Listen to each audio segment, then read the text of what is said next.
High blood pressure is directly related to not enough calcium and magnesium. There are a lot of things that can cause high blood pressure, but the first thing to consider is, are you deficient in calcium or magnesium? Ringing in the ears often is a calcium deficiency or a sulfur-bearing molecule deficiency. Vertigo is a calcium deficiency. Type 2 diabetes, multiple mineral deficiencies.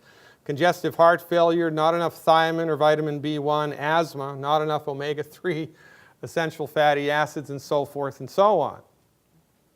Obesity, this is the secret to weight loss that not even Oprah knows. Obesity is directly related to chronic nutrient deficiencies across the board.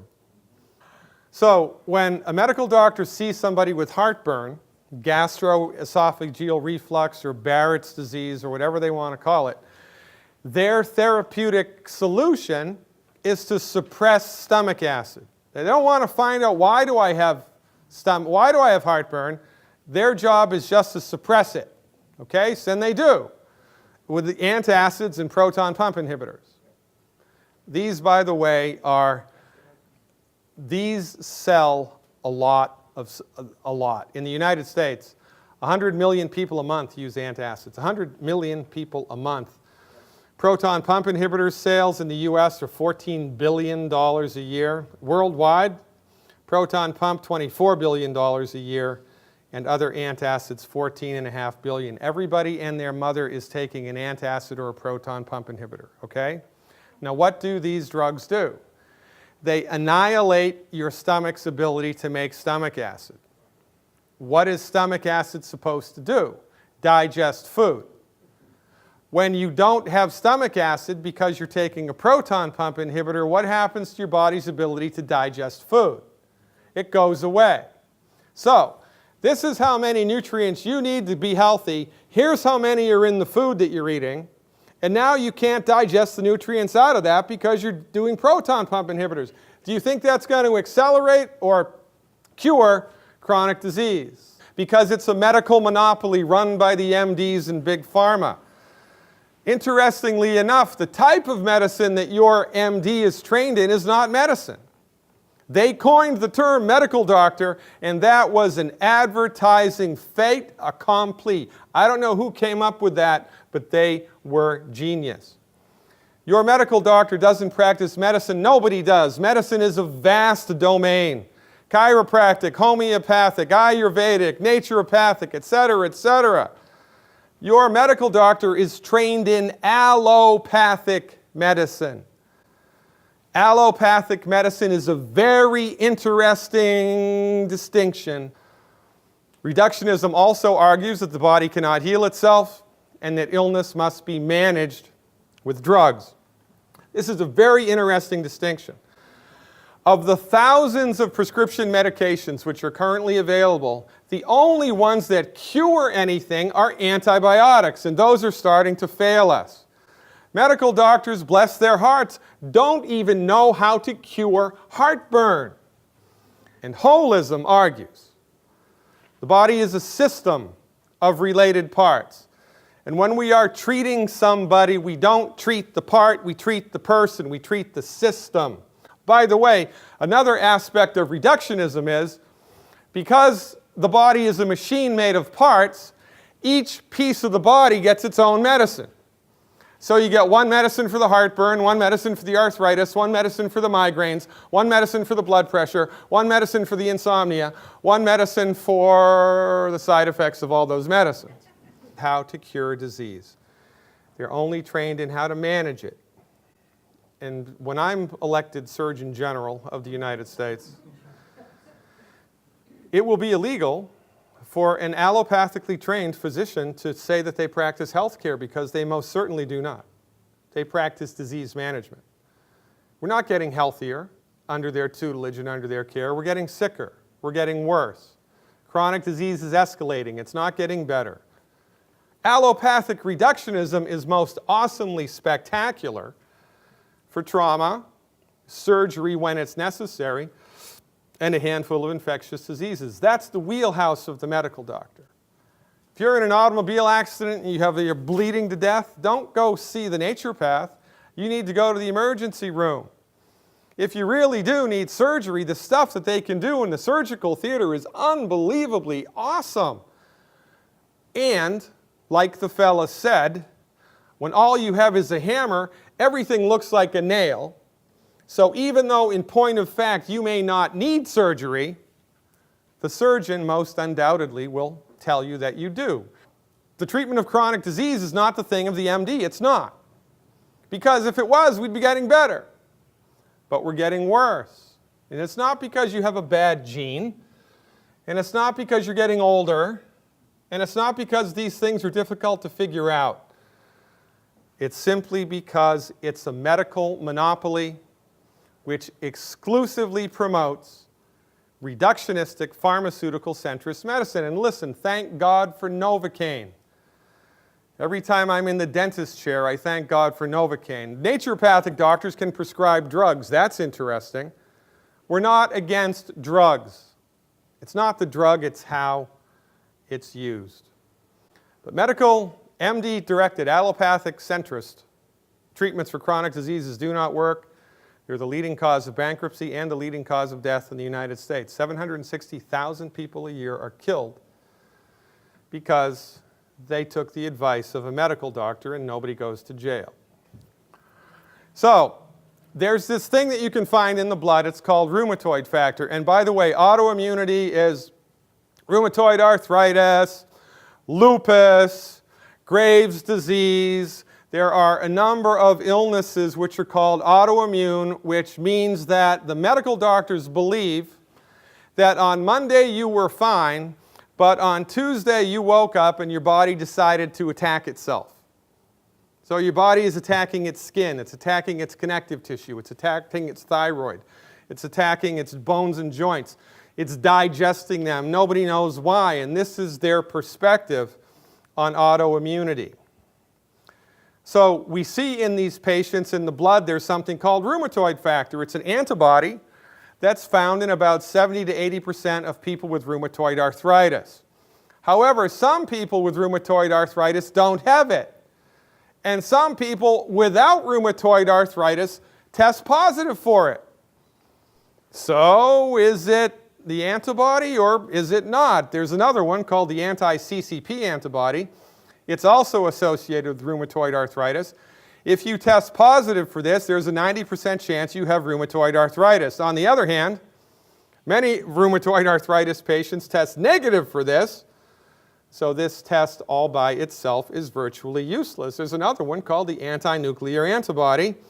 It measures the immune system chemicals that indicate autoimmune disease. 30 to 40% of RA patients have it, which means 60% of them don't. Got it? These are the facts, ma'am, just the facts. It's reality by consensus. People with autoimmune disease have antibodies that healthy people do not have sometimes. Therefore, it is the antibody that causes the disease, even though it's not always present. Why? The body is a bag of chemicals waiting to break. And because we don't have a free medical market, because they're running the show and there are no checks and balances in place, they can promote theories like this and nobody questions it. What do? Well, they see that in RA and lupus and autoimmune diseases, the immune system is overactive, so they suppress the immune system, suppress the immune system, suppress the immune system. Here are the drugs that they use to do it. Suppress, suppress, suppress, suppress, suppress. This is another function of the reductionistic methodology. Reductionism is oppositionally defiant. Your medical doctor is trained to combat the disease. Combat the disease. Antibiotic, antihypertensive, antidiuretic, anti-this, anti-that, right? It's combative. And sometimes that's necessary, but oftentimes it gets you into trouble. So, we have an overactive immune system. All of a sudden, the person just woke up on Tuesday and their immune system started to attack their body. We have no idea how that happened. So we're going to suppress the immune system. Now, when you do that, and you're not doing the right thing, you're going to get massive amounts of side effects, and this is why all pharmaceuticals create side effects. You know how many side effects vitamins, minerals, holistic therapeutics create? Very, very few. They actually only create side effects if you take them inappropriately. So even though the medical doctors have no idea what causes autoimmune diseases, their treatments for them, which do not cure the autoimmune diseases, generate $100 billion a year, and as a culture, we're okay with this. About autoimmunity. Chronic inflammation and malnutrition. You're eating the wrong food all the time, but you don't know it, and it's not your fault. You took the wrong dog to the hunt. You went to medical doctors who have no training, no respect, no appreciation for medical nutrition tell you what to eat. You let the people who make the food tell you what to eat. And it's killing you. Literally, we are digging our graves with our forks and knives. But you don't know this. They don't teach you this in school. You also don't have nearly enough nutrients that your body needs to handle all this nonsense. So you eat the wrong food all the time and your body is nutritionally deficient. You get consistent destruction of healthy tissue on a microscopic level. The body doesn't like dead tissue. As above, so below. So the dead tissue builds up and builds up and builds up and builds up. And the body calls in the cleanup crew, the immune system, to eliminate the dead diseased tissues. So the body generates antibodies to clean up the mess. Your medical doctor looks at these, and it's the antibody that is the result of the disease. The medical doctors think it's causing the disease. When the American Medical Association was given exclusive control over the delivery of medicine in 1930 by an act of Congress, and they were, one of the things that they immediately did was they introduced Latin into the education of doctors, and they did this to take medical knowledge away from the lay people, away from the common person. This is another way that the American Medical Association has cornered the market here, because most people, well, man, I don't know, what is it? What's a gene anyway? Well, I don't even know what a vitamin is. What is this, autoimmunity? I'm just going to trust that the person in the white coat knows what's best for me. What causes inflammation and malnutrition? Consistent consumption of food and inability of your body to have all the raw materials that it needs. He's the founder of the Longevity Company. Dr. Wallach's therapeutics are the most effective things I've seen so far, and in 27 years, you see a lot. Another thing I love about Doc Wallach and his company Longevity is that they've had the temerity to take the Food and Drug Administration to court. Imagine that.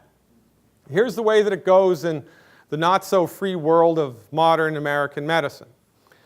In order for you to say that this substance cures a disease or has any effect on a disease whatsoever, you have to do about $80 million of research, then you have to get it published, and then you have to get the Food and Drug Administration to approve it. Now, most nutritional supplement companies, most herbal companies, most food manufacturers do not have the wherewithal to do that because the bar is so high.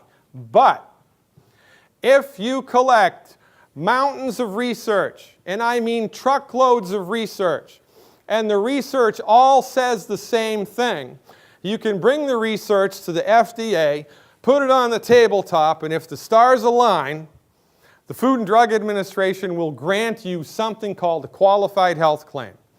So they will let you say certain things, well, vitamin C has a relationship to cancer, maybe, or whatever.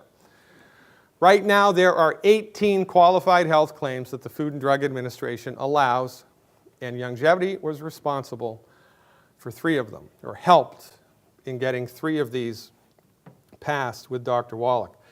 Because of their work and their political progressiveness, we can say that the trace mineral selenium is cancer preventive. We can say that omega-3 essential fatty acids reduce the risk of coronary artery disease. And we can say that the antioxidants in vitamin C and vitamin E are cancer preventive. We can say these things because the government gave us qualified health claims because these people did the heavy lifting. Because after Wallach's research, zookeepers and people in the livestock industry and people in the pet industry started putting nutrients into the animal food. Imagine that. Vitamin A, vitamin B, vitamin C, calcium, zinc, whatever. The animals lived twice as long and they didn't get sick. And then Dr. Wallach, of course, extrapolated this research into humans, and Bob's your uncle. This is the next most important slide that I will ever have to show you, ever. $25 million of research over 12 years, all these autopsies and clinical histopathologies showed us this. There are 90 essential nutrients that your body needs to function the way that nature and God intended it. 90. A nutrient is called essential if you need it, but you can't make it. Here's the breakdown.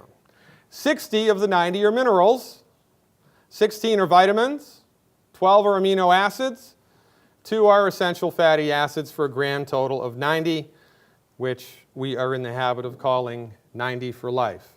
Your body needs these things in order to work the way that nature and God intended it. Period. High blood pressure is directly related to not enough calcium and magnesium. There are a lot of things that can cause high blood pressure, but the first thing to consider is, are you deficient in calcium or magnesium? Ringing in the ears often is a calcium deficiency or a sulfur-bearing molecule deficiency. Vertigo is a calcium deficiency. Type 2 diabetes, multiple mineral deficiencies. Congestive heart failure, not enough thiamine or vitamin B1. Asthma, not enough omega-3 essential fatty acids, and so forth and so on. Obesity, this is the secret to weight loss that not even Oprah knows. Obesity is directly related to chronic nutrient deficiencies across the board. Plants cannot make minerals. Animals cannot make minerals. The only way that minerals get into your body is if they are in the food that you eat. And the only way that they get in the food that you eat is if they're in the soil that the food is grown in. Period. And then there have to be fungi and bacteria in the soil to pre-digest the mineral so that the plant can absorb it. Guess what kills the fungi and bacteria? Pesticides and herbicides. So the more we use pesticides, the more we use herbicides, the less minerals that are in the soil get sucked up into the soil. But even if it was a perfect world, there's no place on God's green earth where all 60 minerals are found in the soil. They're not. And they differ in row to row. So the farmer doesn't know this.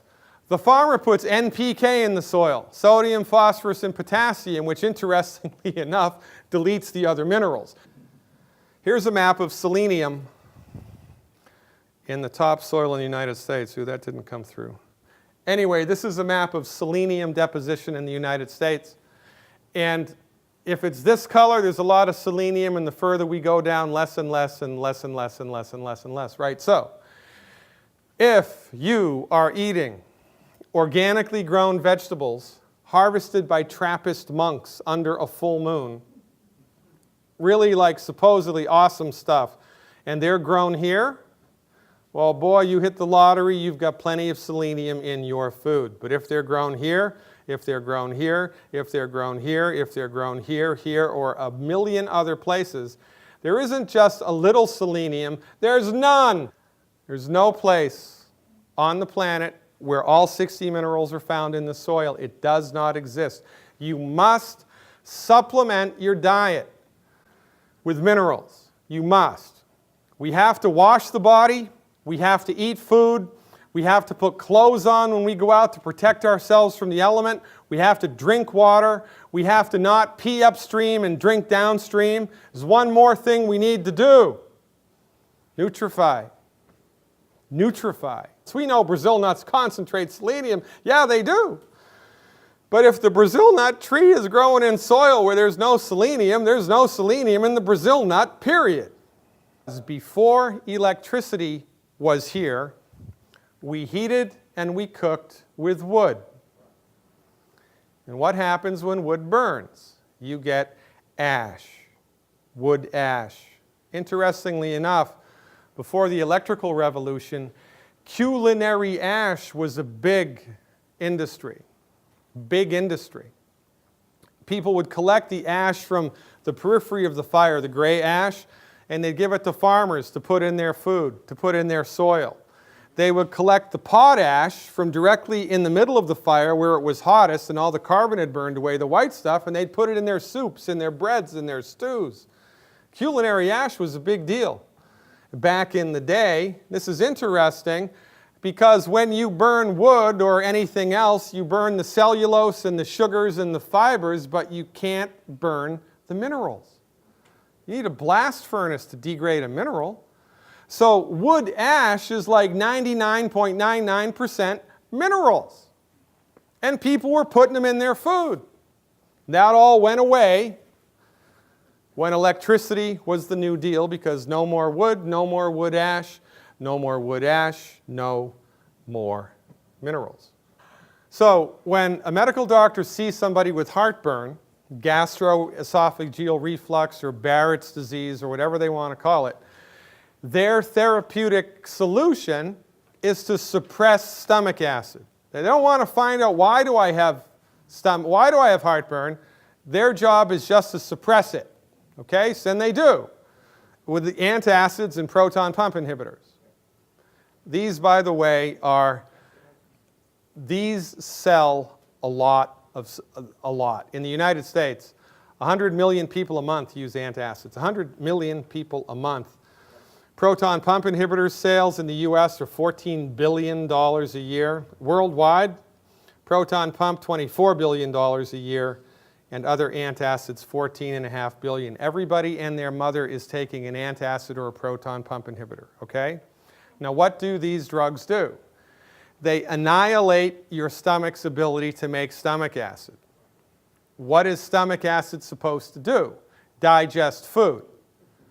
When you don't have stomach acid because you're taking a proton pump inhibitor, what happens to your body's ability to digest food? It goes away.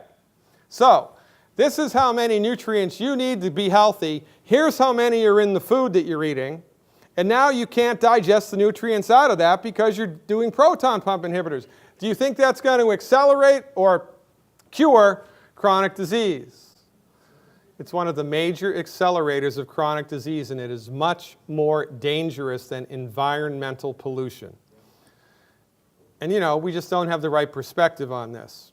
Now, conventional medical doctors know, because it's published, that patients taking proton pump inhibitors were 30% more likely to suffer fractures, and people with high doses of the medicine had 53% higher relationship of fractures. But I would argue that it's doing a lot more than just making the bones weak, because it's destroying your body's ability to digest nutrients from the food that you're taking, right? So you suppress stomach acid, leads to improper digestion, accelerates malnutrition, and malnutrition is the root cause of most chronic disease, period. But everybody and their brother is doing this. Now here's the naturopathic solution to this. Here's your stomach. Here's the throat. Your mouth is up here. It comes down to the throat. There's a little valve here. The bottom of the throat empties into the stomach. And then at the end of the stomach, this goes into the small intestine. There's another valve there. And the stomach is a great big bag of acid. When your stomach is healthy, if the acid is so strong that if you cut your finger off and swallowed it, your acid in your stomach would digest it right down to the bone. Really, really, really acidic. That's what nature intended. There's the top sphincter, the lower sphincter. And when these are closed, the acid in the stomach stays in the stomach, and whatever's in the stomach stays in the stomach. Okay. So, the stomach makes a concoction of digestive chemicals which are collectively referred to as gastric juice. Now, you swallow food, and when the food goes into your stomach, it makes the stomach expand. When the walls of the stomach expand, there are pressure receptors there that cause your stomach to secrete a chemical called gastrin. Gastrin builds up in the body, and when there's enough gastrin, the presence of gastrin makes your body secrete hydrochloric acid and pepsinogen. And these mix together to make something called pepsin, and pepsin digests protein. Here's a little piece of chicken in hydrochloric acid. Here's a little piece of chicken in pepsin, and here's a little piece of chicken, it's not there anymore, in pepsin and hydrochloric acid. So this is good digestive juice, right? And the body wants to have this in abundance and be strong. However, if your body, if the stomach acid in your stomach is weak and not strong, gastrin builds up in the stomach. Here's what happens.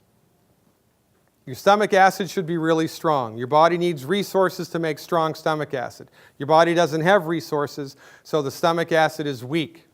When the stomach acid is weak, when there's not enough hydrochloric acid and not enough pepsinogen, gastrin builds up and builds up and builds up because it's an inverse relationship. The more gastrin, the less hydrochloric acid, and so forth and so on. So when you don't have enough hydrochloric acid, the gastrin builds up, and when the gastrin builds up, the valve at the top of the stomach opens up. That's one of the side effects of too much gastrin. So now, the stuff that's in the stomach squirts up into the throat, and even though it's weak acid, it makes you have heartburn, which leads to the interesting conclusion that heartburn is caused by not enough stomach acid instead of too much. And if you want to watch a medical doctor's head explode, ask them to explain how it is that your body created too much hydrochloric acid. Oh, you have heartburn, you have too much hydrochloric acid. Okay, doctor, how did my body do that? It's really easy for the body to make not enough of something, but it's really hard for the body to make too much of something. Now, this is where it gets very interesting. You need hydrochloric acid to have strong stomach acid. You need to have strong stomach acid to not have heartburn. Hydrochloric acid is made by hydrogen and chloride, right? The Cl stands for chloride. Can your body make chloride? No, can't make it. Needs to go down the hatch. Where do you get it? Sodium chloride, salt. You need salt to have strong stomach acid. Who told you to be on a salt-restricted diet? Your medical doctor, who has no training, no respect, no appreciation for medical nutrition. And even though Harvard University in 1962 proved there's no relationship between salt and high blood pressure, the myth persists. There's one more thing that you need. There are little cells in the stomach that squirt the hydrochloric acid in there once it's made. They're called chief cells. In order to get that job done, you need to have adequate amounts of calcium. If you are deficient in calcium and you are deficient in salt, you will have weak stomach acid, period. If you're deficient in calcium and you're on a salt-restricted diet, you must have weak stomach acid. It has to happen. Weak stomach acid causes too much gastrin to be secreted, and too much gastrin relaxes that valve at the top of the stomach. Weak acid squirts into the esophagus, and voila, you have acid reflux, and it's caused not by too much acid, but by not enough. The reason that everybody is sick and that chronic disease is getting worse, and it is, heart disease, high blood pressure, autism, type 2 diabetes, obesity, the list goes on, is because we do not have a free medical market. So, like more to that point, like saying that we need supplements to me kind of implies that in our history we were then sort of never healthy, and I personally think that in the history of our species we were very healthy. Like the people that could eat, I think were probably healthier than the average person. Well, of today. I would like to agree with you, but if I did, we'd both be wrong. Okay, so that is a myth and is not substantiated by the historical record. We doubled life expectancy in the last 100 years. 100 years ago, you were lucky if you lived till you were 46 years old, and then you died. In Egypt, the average age of death was 27. That's why the Egyptians all got married when they were 10 years old. because nobody lived that long. So this notion that historical people somewhere on planet Earth were like Methuselah and lived to be 5,000 years old, well, I don't know. But I don't know. But I will tell you what I see. Would you mind revealing your age and your lifestyle? My age. I am 57 years old. 57 years old, and for years I was a vegetarian. I'm not a vegetarian anymore. The vegetarian diet is one of the unhealthiest diets, I believe, unless you're nutrifying your body appropriately. I've been involved in yoga and meditation for a long, long, long time. I went to a place in Illinois. There's a group of meditators, and there's like 5,000 people that follow this particular discipline. And they have an assembly every summer for a week, right? They have a festival. And I had a little booth there, and I was selling my books and telling people my story. And 5,000 of the most unhealthy people I've ever seen in my life. Because there's a lot of stuff you get from meat that you need that the vegetarians don't get. And the vegetarians eat a lion's share of the food that's not good for them. But they don't know any better. And they're all, you know, it was bad, man. So I don't eat the 12 bad foods. I take the 90 essential nutrients. And I'm not an advocate of exercise either. 400,000 people a year in the United States die from heart attacks, which are a direct result of exercise. Think that through. Here's how much nutrition you need. Here's how much is in your body. You get on a treadmill, what happens? You burn right through your reserves, and then things start to break. This is why those basketball players and football players in college, they're dropping dead from heart attacks on the field. Why is that? Because they have bad genes? No. It's because their body's undernutrified and it caught up to them. Yeah, the Okinawans are amongst the longest lived people on the planet. And one of the reasons is because they were eating sweet potatoes grown in volcanic soil, which was loaded with minerals. And the sweet potatoes also had a lot of antioxidants that normal people in the United States don't get. Yeah. Also, the Okinawa are they eat a lot of meat. They eat a lot of pork. They're one of the biggest pork consumption in Japan. Because I had them visit us when we were doing a lot of work with electrolysis systems, and they were part of the company. And I asked them, how come your people live forever? And they said, we consume a lot of everything but small portions. And they're very stress-free life. They have a very stress-free life, but they consume pork. But they still don't make it to 120. No. Right? No. Yeah. Not yet. Because everybody's undernutrified, period. Well, you talking about Okinawa, we have in Italy quite a few places that people live 118, 111. I saw the other day this gentleman that I thought he was 85.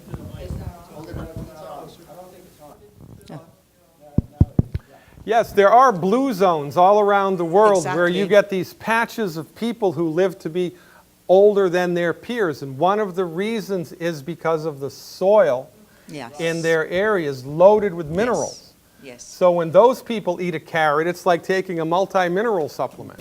Also, I think because they don't have any worry, they're very relaxed in the area where they live. They don't have to worry about anything, but just eat, drink, and sleep. Well, but okay, so look, you're right. That has something to do with it because the more stress that you have, the more metabolically active you are, and your body burns through nutrients faster.